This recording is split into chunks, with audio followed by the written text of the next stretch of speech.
آبرویم پست مزن تو در حضور دشمنان. طعنه یک حرف بد پیش کسان داستان شود. گر درخت عمر من با عیب تو زخم گیرد، منزل خشک و خزان در چشم او بستان شود.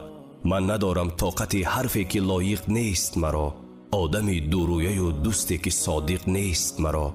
هرچی عیب باطن است چون آینه رویم زنی، نه مثال دشمنان در پشت بر مویم زنی. تو چی دانی که نمک شیرین تر از قندت کند، گر ندانی قدری او باطل تر از سنگت کند. آنگه باطل گردی از خدا دور می شوی، لاجرم نزد همه شرمنده و کور می شوی. ای دلا پند شنو دوست پاره قرآن بود، در قیامت نیمه جان گوشه ایمان بود. بر کس و ناکس مزن غیبت مرا با هر زبان، ور تو از من بهتری من را به حال خود بمان.